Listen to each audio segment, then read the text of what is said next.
this Sunday on Rosemary Barton Live. We provide oil to the global market. We will continue to do so. Oil shock.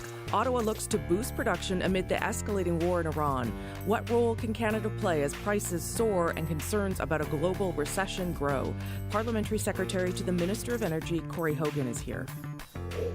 Almost all of our automobile exports go to the United States. There is no replacing that market. Southern exposure. Pierre Poilievre visits the U.S. to advocate for Canada's auto and energy sectors. What can we expect from the leader of the official opposition? I'll ask the Conservative Party's Labour critic. The Prime Minister is making every effort to mobilize the entire diplomatic community. London calling. The Prime Minister heads to the UK to meet his British counterpart and the King. Will defence and trade top the agenda? Canada's High Commissioner to the UK, Bill Blair, joins me. It all starts now on Rosemary Barton Live.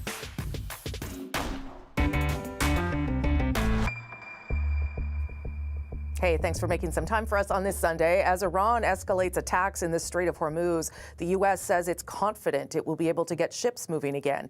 U.S. President Donald Trump is urging several nations, including the U.K., France, and China, to join him in sending ships to keep the key shipping channel open and safe.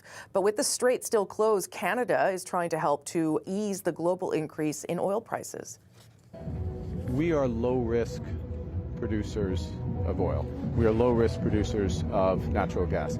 We're reliable. We can produce. We're in jurisdictions where what we produce will go to market, and we can deliver it to market. And that is a contribution in a world which is lost, in effect, in the oil case, 15% potentially, some buffer on that of its oil flow, and 20% of its natural gas flow. Canada has pledged to release 23.6 million oil barrels under the International Energy Agency release plan. The IEA, made up of 32 member countries, has committed to releasing 400 million barrels of oil. That's the biggest increase in history and more than double the nearly 183 it unlocked after Russia invaded Ukraine in 2022.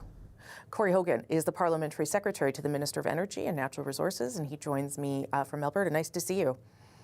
Nice to see you, too. Thanks for making the time. So Minister Hodgson said that Canada is going to release this just over 23 million barrels of Canadian oil. How do we do that? How does Canada increase capacity? Yeah, as a producer, what it means is we coordinate with the provinces, we coordinate with the companies that drill the oil, and we coordinate with the midstream companies that ship the oil, and we say, what's our capacity? What can we do? And Canada has been increasing oil and gas production and exports over the past bit. So what we're talking about is ramping up work that's already been in progress. So is it making things move faster? Is it it's increasing capacity to Tidewater? Just break it down a little bit more for us if you can. You bet. There's a lot of optimizations the oil and gas sector can do. I won't get too deep in the technical weeds, but for example, when the temperature heats up, you don't need as much what's called diluent in the pipeline. So you're able to ship more oil through existing infrastructure. You can optimize those pipelines further by making pumping stations move a little bit faster. You can take forward production. You can make sure that any planned, what we call turnaround, where something goes offline, doesn't go offline as quickly. Right. And by pulling all of these levers, we're able to increase our production faster than anticipated, because I really want to underline we are increasing production naturally anyhow. Okay, I guess another question Canadians might have, Mr. Hogan, is why don't we just do that all the time so that we are at maximum capacity all the time? Well, I mean, obviously, we don't want to not do proper maintenance on our plants, so that's the turnaround one. In terms of the, the weather will help us with the diluent one, but you've got kind of a nameplate volume of a pipeline, and so you want to stick closer to that because you don't want to be having peaks and valleys. And as we've seen, even with this war, right? Demand is fairly constant at different times, and production wants to be optimized so you get the most out of wells long term, not just at any individual moment. And also, frankly, it requires a certain amount of coordination, which the companies aren't allowed to do themselves. It requires the government to be involved.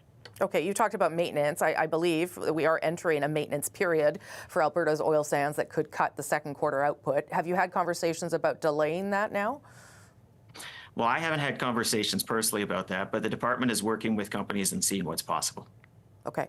Canada, as you know, is the only G7 nation that doesn't have an oil reserve because it's a net exporter of oil. It's not required to. The U.S., though, does. Are we now looking at the idea of keeping some?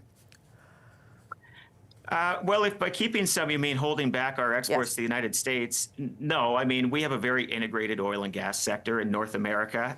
We export to the United States significantly. We also import a fair bit from the United States. So we want to make sure we're coordinated in all of those things. Obviously, Canada exports much more than the United States. Yes. But you know, we want to make sure that there's a functioning oil market overall. But is there no benefit to having a reserve if the United States feels that there is for them, even though they also are a net exporter? Why wouldn't we not do that? Well, it's important to keep in mind Canada produces something like 3 times what we require. So when we talk about the need for a reserve in the G7, there's no need on the Canadian side. I think when people imagine reserves, they picture like a tank that you just turn a spigot on. But Yeah. the U.S. reserve, for example, is in like an underground cavern. It's in a salt mine, and it's faster certainly than pumping, but we don't need what is essentially a fast well because we have wells. We produce Yeah. so much. So when we look at what may come and what the future holds, of course we have a lot of optionality as a major energy producer, but we're not looking to upset major markets like that. We need stability in the markets right now, and Canada can be a stabilizing force. That's what the Prime Minister was talking about. One of the things that the United States has also decided to do is to ease some sanctions on Russian oil. The UK, France, other European countries have criticized that move. What is Canada's position?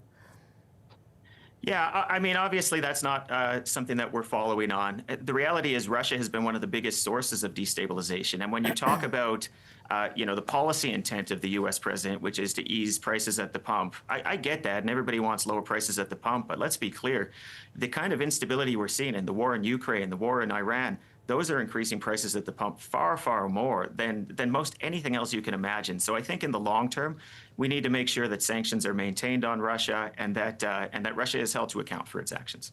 Well, the gas prices are expected to spike again this week.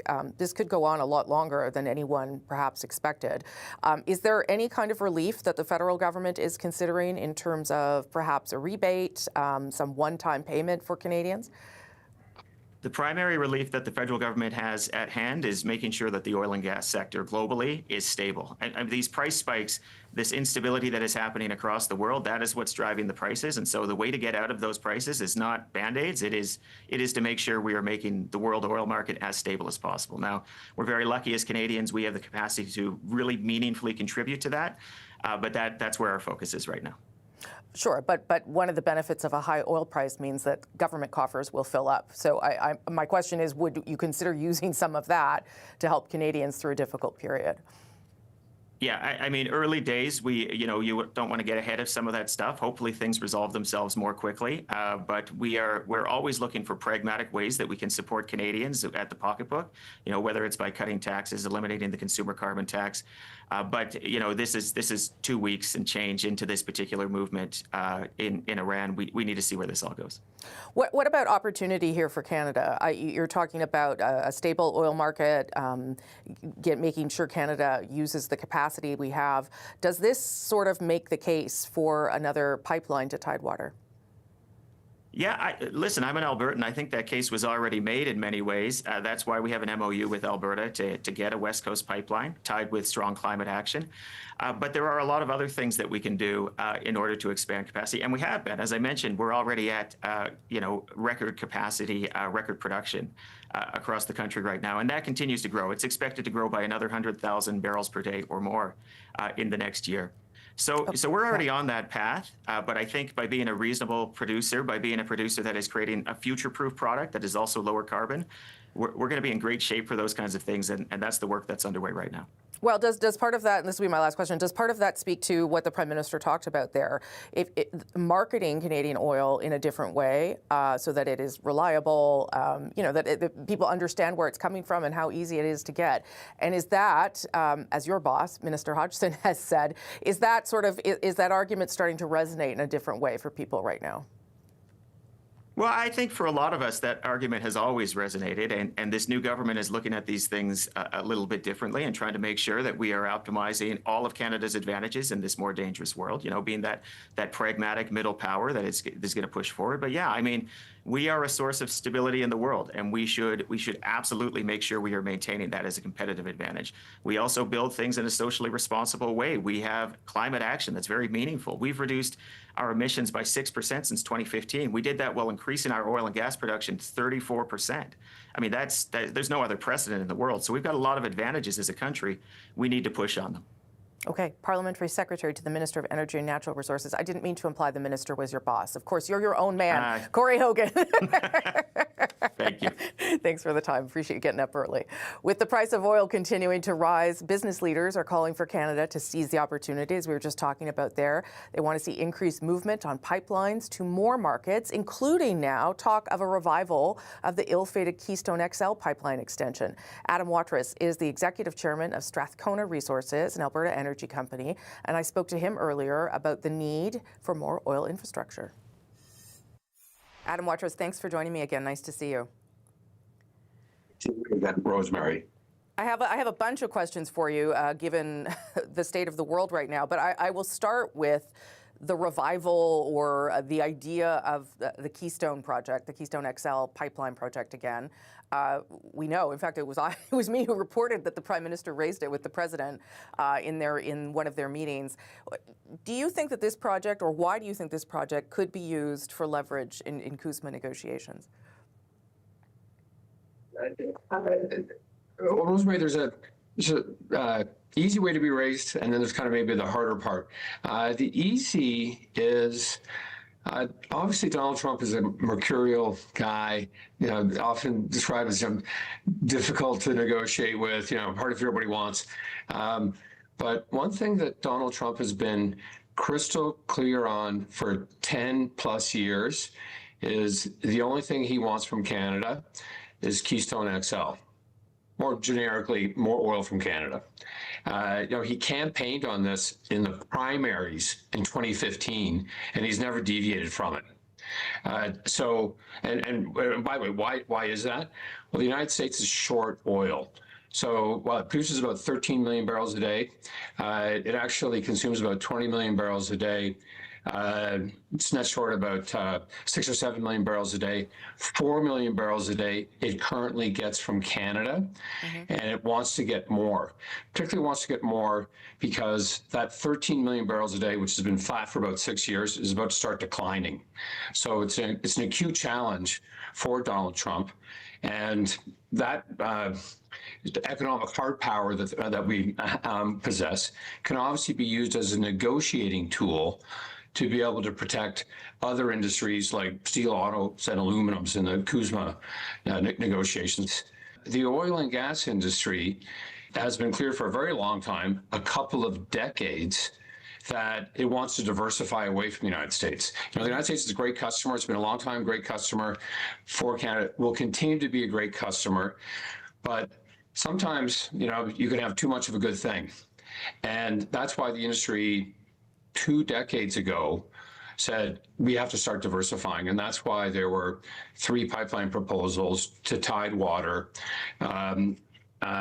starting decades ago, Northern Gateway, Trans Mountain, and of course Energy East. Only one of them got built, and so the industry, generally speaking, wants to get incremental pipeline capacity to the Tidewater, generally to the BC coast.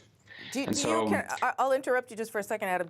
Obviously this is something that the Prime Minister and the Premier of Alberta are talking about in relation to the Major National Projects Office. Do you get the impression that this is a real thing? Are you willing to put money behind it? Do you think the Prime Minister wants this to happen? Well, I don't want to, I can't get inside the head of the Prime Minister. I don't want to speak for him.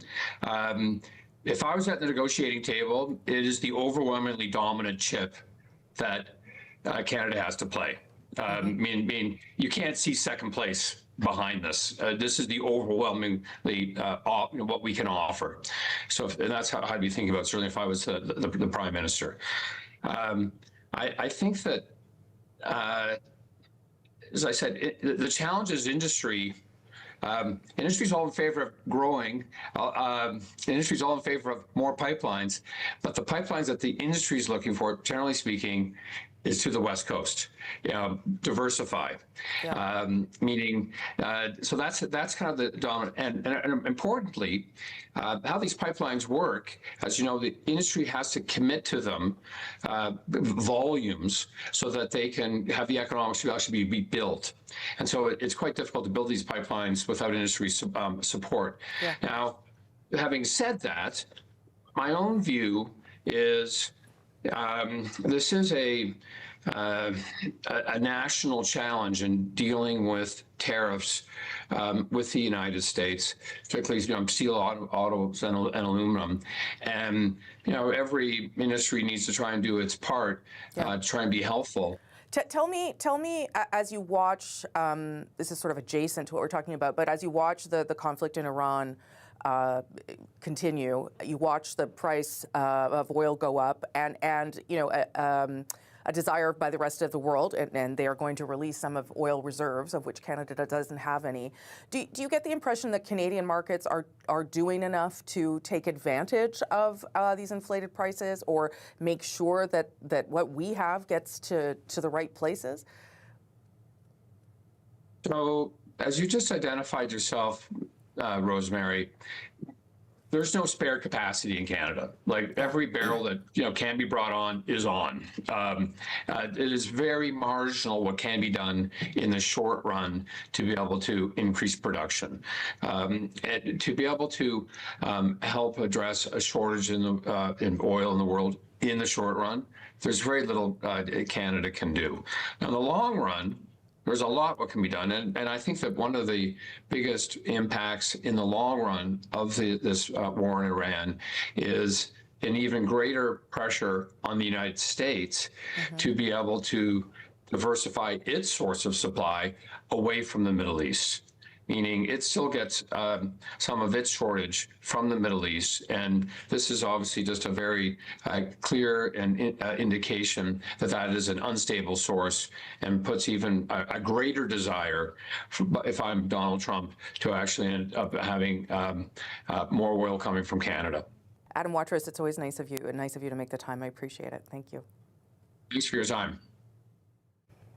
Pierre Poilievre is diving into Canada-U.S. relations with a new auto strategy. I say it's realistic because it will do this in a way that will be advantageous to both Americans and Canadians. He just presented it in Windsor, and I'll ask his Conservative Labour critic, Kyle Seaback, why his leader stayed away from Canada-U.S. relations until now, and what the strategy is hoping to accomplish. You're watching Rosemary Barton Live.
Just last hour, Conservative leader Pierre Poilievre unveiled what he is proposing for Canada's automobile industry, which is under strain because, of course, of the tariffs put in place by the U.S. president. Have spent months listening to automakers, unions, parts suppliers, and other industry players to forge a policy that I'm announcing today. It would be a tariff-free auto pact with the United States of America designed to double production here in Canada. So the plan Poilievre has put on the table proposes a new auto pact between Canada and the U.S. that includes the removal of GST on Canadian-made cars. The announcement comes as Poilievre is embarking on a tour of the U.S. with stops in Michigan, Texas, and New York. Earlier, I spoke to a member of the Conservative caucus about the plan and Mr. Poilievre's trip south of the border. Conservative Labour critic, Conservative Ontario MP Kyle Seaback joins me now. Nice to see you. Nice to see you too. Okay, I want to talk first and foremost about what your leader is putting on the table around the auto sector, but also a little bit about his trip and where he's going. Sure. The first point that I want to ask about is removing the GST on Canadian-made cars, which would sound good to Canadians, I would imagine, but I wonder what it would mean for U.S. automakers and whether it would penalize U.S. cars and whether they would see that as sort of provocative. I think all these things are sources of negotiation, but what we do know actually is if you look at studies, a 1% drop in a sales tax generally increases consumption by around 1% to 2%. Okay. So a 5% takeoff of the GST should increase sales by about 10%. And with our auto strategy, as we've described it, this performance-based new system, it doesn't get us to the 2 million vehicles in 10 years. So the HST is that, the GST removal is that extra boost that will actually get us to the producing 2 million vehicles a year in Canada. So explain to me, though, how these measures that you've announced would get to a point where there's no tariffs on autos, because the reason the United States is doing it is to try to protect the big three and their own auto industry. So how do those two things align? Yeah, so it's performance-based incentives, right? So what happens is a Canadian company, if they produce one vehicle, they're able to import a vehicle tariff-free, and it works for all the partners. The effect of that will be over time is it will reshore production in all the countries. So this is actually good for the United States because they consume a lot more cars than they produce. Canada does the same. So the way to sell this actually is it's a better way for the United States to reshore the auto manufacturing in their country while preserving their best export market for autos, which is Canada. We are their #1 export market. $26.5 billion worth of American automobiles come into Canada every year. It's a win-win. Yeah. You would admit, though, it might be hard to convince him because he seems to want to keep everything inside the United States and cut the sector entirely. Yeah, I don't understate the challenge of doing that. We do feel that we have some leverage to do that. Part of the plan, again, is that if they accept this new version of the Auto Pact, which is effectively what it is, we will also align and harmonize on things like Chinese electric vehicles, which is something that's important to the United States and the American president. So when you put these things together, helping them reshore their auto manufacturing, preserving the Canadian market, and better alignment on things like Chinese electric vehicles, we actually think there's an opportunity to get that deal. So obviously the current government is still looking to protect the domestic auto industry, but the other thing it's trying to do is attract Japanese, Korean vehicle makers and focus less on the big three. And one of the things that it's trying to do through that is, of course, through the investments to the submarine contracts that we're waiting on. Do you not think that diversifying beyond the big three is also a good approach? I think we have to have some actual honesty on what the Liberal plan is. I call it managed decline. Without tariff-free access to the United States, there isn't a single producer in the world that I think is going to come here and start new production because the tariffs are punishing. The average tariff is about 15% on Canadian autos. It's 25%, but it's a complicated formula. It leads to $2.5 billion a year of tariffs being collected. No auto company can survive that. And the Liberals actually don't have a plan to fix that. This is the real challenge. If we stick with their plan, it's the managed decline of the auto sector. I've talked to Unifor auto workers. They will say very clearly, the Canadian auto sector cannot survive at these tariff levels. That's why we're proposing a very different approach than what the Liberals are approaching. Okay, well, let's talk about why your leader is going to the U.S. He's going to Michigan, Texas, New York. Why has he chosen those states in particular? Well, look, he's going down there to sell Canada, right? It's what we have to do. We want the American people to understand how important the Canadian market is for their goods. We're their we're a large trading partner. Yep. For those border states, we are their #1 trading partner. And he will also be having discussions with the auto sector as well. So you know what my next question is. Why didn't he do it before? Donald Trump has been there for a while. There is some criticism that he lost the last election because he didn't talk enough about Donald Trump, and now he suddenly decided that he needs to go and sell Canada. What would you say to that? Well, he's going down to the United States, so he's not, let's be clear, he's not meeting with President Trump because he's been very clear on that. We don't want to ever make the impression that there's 2 prime ministers in Canada. Sure. So it's a different approach, right? We want to try and make sure that the CUSMA review is coming up. Our leader's been very clear in saying he's prepared to help the Prime Minister in any way possible, and this is a way to do that. Another person going down to the United States to make the case on how important our trading relationship is and how tariffs actually hurt both countries. And what will he bring back for the government? Because I guess the danger is you want to help the country, but you may not necessarily want to help the government, given that you're also trying to oppose some of the things they're doing. So what will be the takeaway for you guys when he comes back and offers some of his perspective to the government? Well, look, I think that we want Canada to succeed. So I'd be really happy, actually, if the Liberals decided to take this auto policy instead of using their auto policy, which I call managed decline. Mm-hmm. It's actually not going to save or expand the auto sector. Going down and making the case to various representatives in the United States and various states how important the trading relationship is. The more Canadians that can do that, the stronger the voices will be to convince Donald Trump that they should be working to preserve the trading relationship with Canada and not destroy it. Kelsey, back, nice to see you. Thanks for making the time. Nice to see you too. Thanks very much. Still ahead, the latest job numbers from StatsCan are fueling concern about a slowing economy. Given the scale of the trade actions, the uncertainty that is associated as well as with the trade actions by the United States, that is causing big adjustments in the Canadian economy. Prime Minister says Canada's growth has outperformed the U.S. recently, despite shedding over 80,000 jobs last month. Plus, the opposition leader unveils his plan for tariff-free trade after a trip to Detroit. Our Sunday Scrum is up next. I'm Rosemary Barton. We're live.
we've lost jobs. We've also created jobs. We have taken steps immediately to help Canadians in terms of the tax cut for 22 million Canadians. That's starting to take effect now. We would stand firm on unfair trade practices with our North American partners against China for maximum leverage in the CUSMA negotiations, and we will get rid of the entire EV mandate. The Prime Minister first there responding to questions about the latest jobs report, and Pierre Poilievre just moments ago as he continues his trip to the United States to talk up Canada. The pressures on the economy are certainly being felt in the job market. So how much does it tell us about how the Carney government is doing, and what is Pierre Poilievre hoping to do on his trip? Let's bring everyone back for our Sunday Scrum. Sherelle Evelyn, managing editor of the Hill Times in Ottawa, Ryan Tumulty, Toronto Star political reporter, and Jason Markusoff, a producer and writer for CBC, and he's in Calgary. Good to see everyone again. I'm kind of lumping these two together, but I'm telling myself they're related in some ways because, the Prime Minister is talking about defending performance on the economy and talking about how it's related to the United States, and Pierre Poilievre is in the United States. But let's start with the Prime Minister, Jason. We did lose 80,000 jobs compared to the U.S., and that's not great news for this government at this time. He says that, over time, we had gained some jobs, and now this is just a net loss for this past month. What does it tell you about the government's strategy and the impact this country is feeling because of Donald Trump? This is a really, really bad jobs report. I mean, the economists are expecting Canada to gain 10,000 jobs, not lose 87,000 jobs month to month. So that is harsh. It could create a situation where the Bank of Canada has to, instead of raising interest rates to meet the prevent inflation because of oil prices rising, make them lower them to stoke the economy, which could spiral further inflation, the sort of inflation that for those who are employed and those who are not employed is going to really hurt. I mean, now, this also politically for Mark Carney threatens to sort of unravel perception. People are having a very beneficial reception people are having. The latest Abacus poll that Ryan referred to last hour says that 42% of Canadians think that their country's on the right direction, only 43% on the wrong direction. Contrast that with the world. 12% right direction, 79% wrong track. And in the U.S., Canadians think U.S. is 13% right direction, 79% wrong track. So we think that, Carney has been able to create this perception in Canada that we are this kind of sort of shining beacon of hope that he is keeping things on track with his defense spending infrastructure project. But, with more bad news like this, that creates not only a, problem for Canadians seeing that things are losing, but also an opening for people like Poilievre to propose other options and saying what he's doing is not working. Yeah. And I mean, I think that's what Poilievre is hoping for. Mr. Poilievre is hoping for, that over time, those things just get more challenging. I should say that the Prime Minister said that compared to the U.S., Canada's doing okay. He said the U.S. gained 6,000 jobs. Actually, the U.S. lost 6,000 jobs. So normally he'd be on the numbers better than I would, but he's traveling a lot, so I don't know. Ryan, what do you make of that jobs report and whether the idea that the U.S. is doing worse is in any way kind of reassuring to Canadians as they look at that? I can't imagine it's at all reassuring to unemployed Canadians. Yeah. We've talked obviously about the Prime Minister's poll numbers, and they are strong, and he's doing very well politically, attracting all the floor crossers. But Canadians are going to shift if the economy is not doing well for them. And I know of no government, no party that ever does well in a bad economy. So he definitely has to be concerned about that. I think everything that this Prime Minister has done, almost everything I should say, is about long-term economic growth. It's about big projects that will happen over years and changing our trade policy over years. So certainly a majority helps him get to some of those good news, but in the short term, there might be a fair more bit of bad news, and I think that's going to be a problem for the Prime Minister. Sherelle? Yeah, there's that element of that, what have you done for me lately? That always comes back to bite politicians. And as much as Mark Carney may not cast himself as one. He is now a politician, and that is something that he will have to think about. Because as Ryan said, these are long-term initiatives, and people are going to be looking for immediate relief. Yes, the Prime Minister can point to certain things. C4 became law last week, so that enshrines things like that income tax cut, GST rebate for some first-time home buyers if you could afford a home that's at least $1 million. It codifies getting rid of the consumer carbon price. So those types of things. But to reference again, go back to some of the recent Abacus numbers, what they found is that, yes, the political momentum for the Prime Minister is growing, but the economic kind of skepticism and the mood about the economy is also dropping. And in that space, right now you have the economy and affordability at number one, and then worries about Donald Trump as number two. And when it comes to economy and affordability, the Conservatives still hold that space as where people, the margin is narrowing, but people still see them as potentially better stewards of the economy. And that is not something that the Prime Minister has managed to take away from the Conservatives. So the fact that you have Pierre Poilievre going out talking about what his plan would be, getting relaying or seeming to relay that he has some buy-in from people in the industry as to how we could potentially make their lives better for an industry that is being hurt really badly right now by the tariffs. That is all something that the Prime Minister has to take into account. Yeah, so let's talk a little bit about the trip. It doesn't have to be about the auto strategy in particular, but Sherelle's right. The Conservatives say they worked pretty closely with Unifor to come up with some ideas, and the ideas seem to be predicated on the idea that the biggest and best market for Canadian cars is the United States, and that has to be resolved. Otherwise, there's no point in having an auto sector at all. This trip, though, comes, Jason, as I was saying to Mr. Seaback, after a number of years where Pierre Poilievre did not really pay any attention to the United States, certainly didn't talk about Donald Trump until very recently. And I do think it begs the question whether it's too little too late, this trip that he's doing, that he has told the Prime Minister about, by the way, and apparently has his support to go down and do it. It's like that old adage: the best time to plant a tree is yesterday. The second best time is right now. So, but better to do it now than not do it at all because it was too much later. I think that what Poilievre is doing, and this is a really interesting news conference, not only because of how much union involvement he had, which I'm sure makes the New Democrats and Liberals alike gulp a lot, but also that he's trying to link the economy and affordability with trade policy. He knows that trade policy is where a very pressing issue and concern for Canadians, and they see Carney doing very well, and it's kind of eating Carney's lunch on it, or leaving Poilievre's lunch on this, and he's trying to put forward ideas.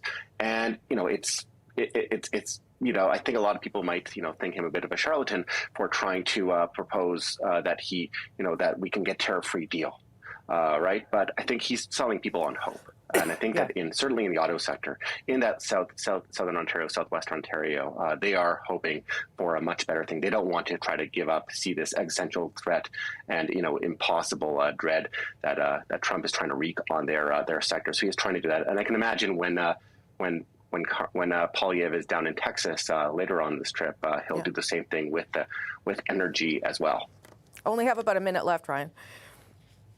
It's worth a shot. I think Mr. Poilievre has a political issue that Canadians are more concerned, than when he first became leader about what's happening on the world stage, and they're going to be paying attention, and they're going to be looking for a prime minister who can represent us on the world stage, whether it be about trade issues or wars, which we have both of in spades right now.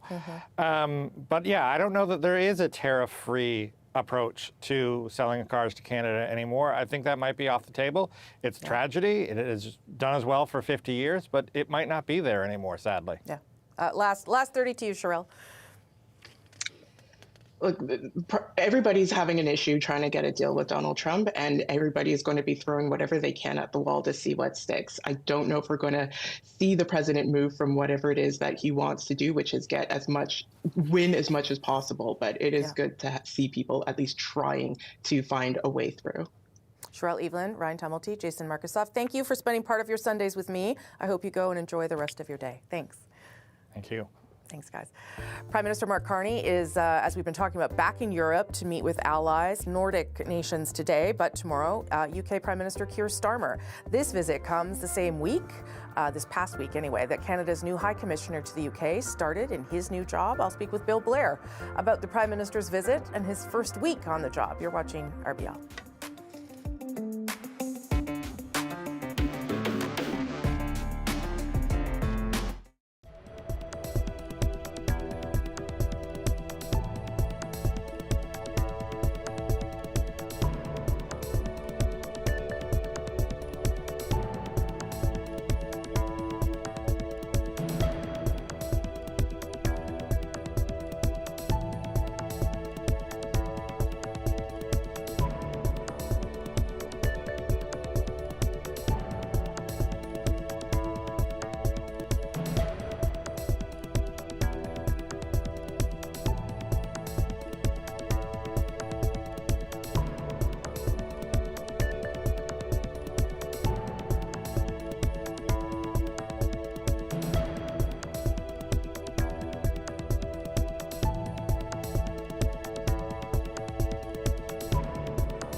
Prime Minister Carney today met with Nordic leaders in Oslo this morning, where he reinforced the importance of middle powers.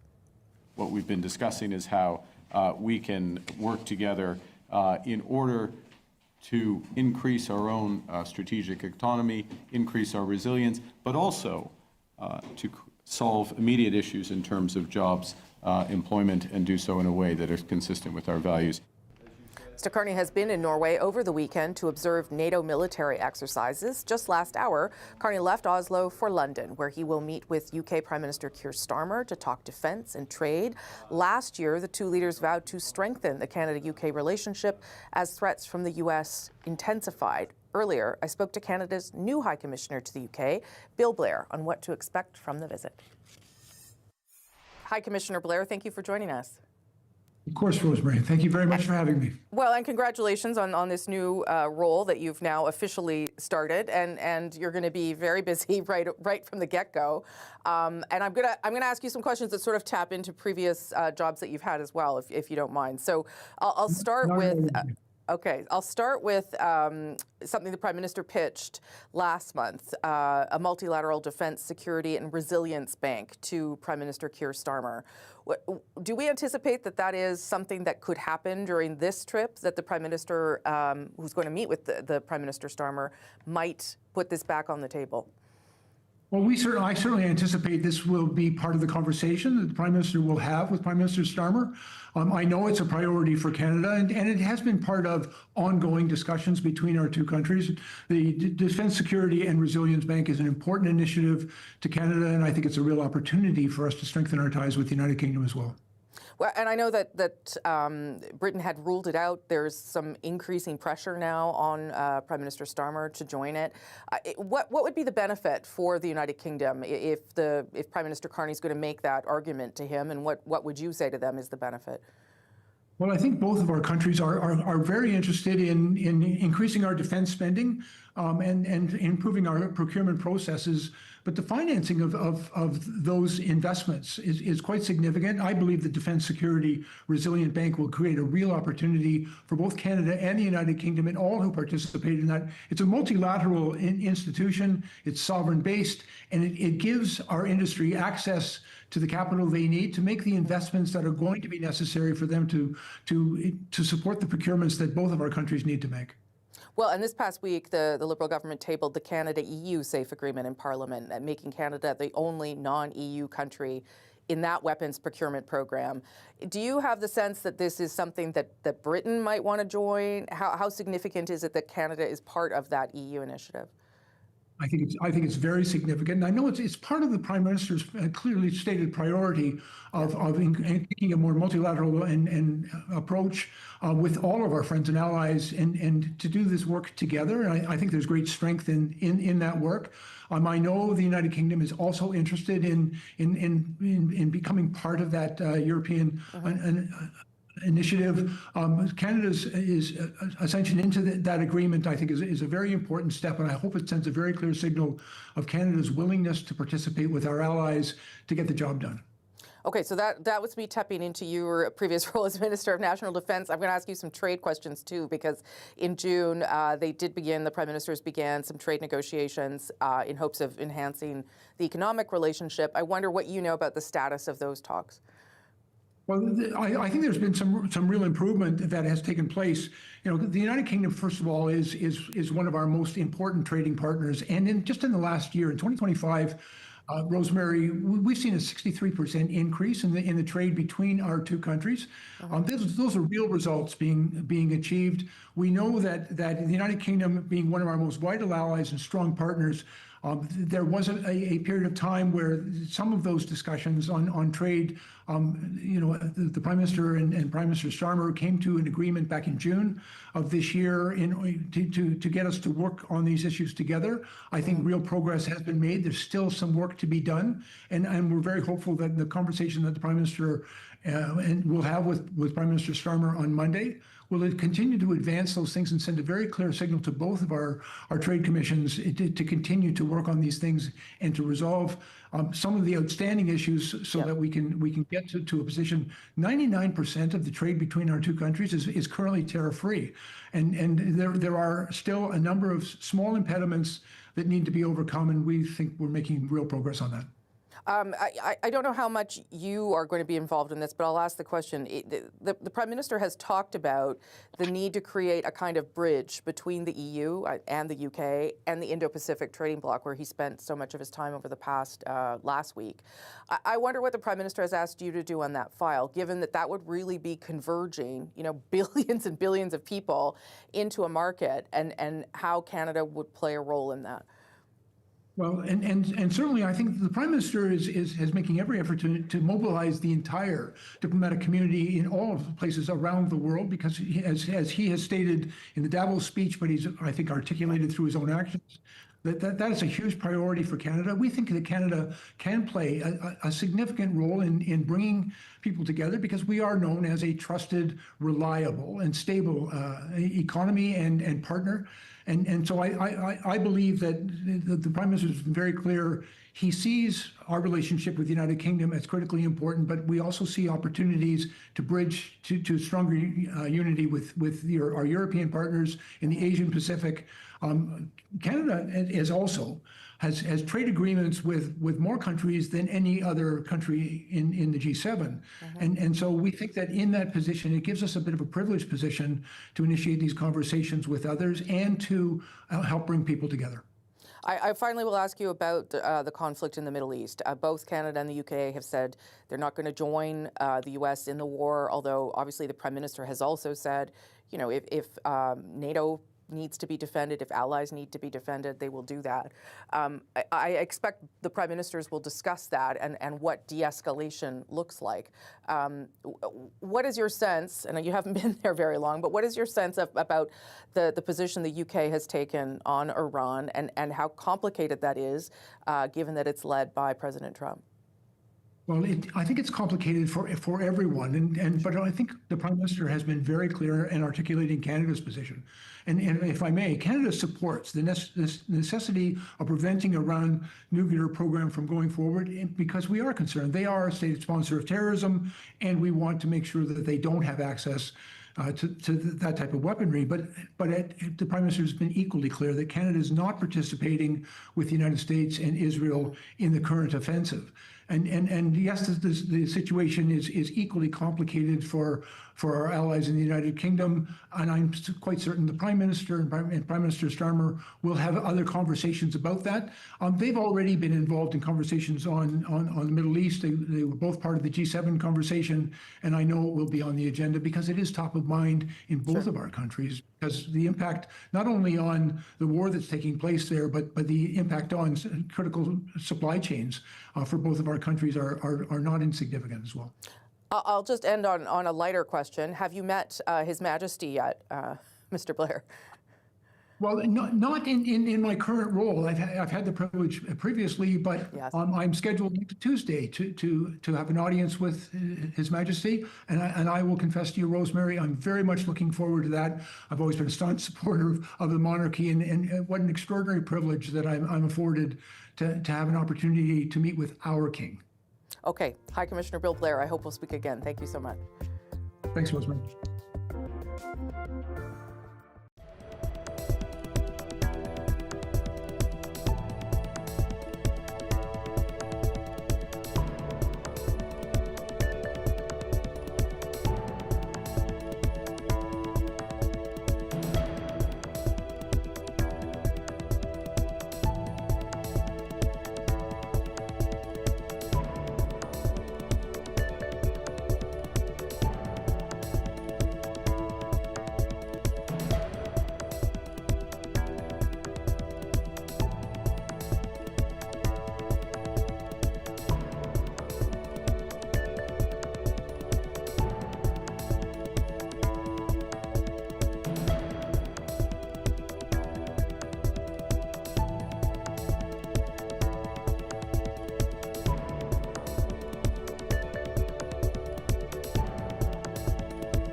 As we've been talking about, the Prime Minister heading to 10 Downing Street for his meeting with UK Prime Minister Keir Starmer to talk defence and trade. He will also have an audience with the King.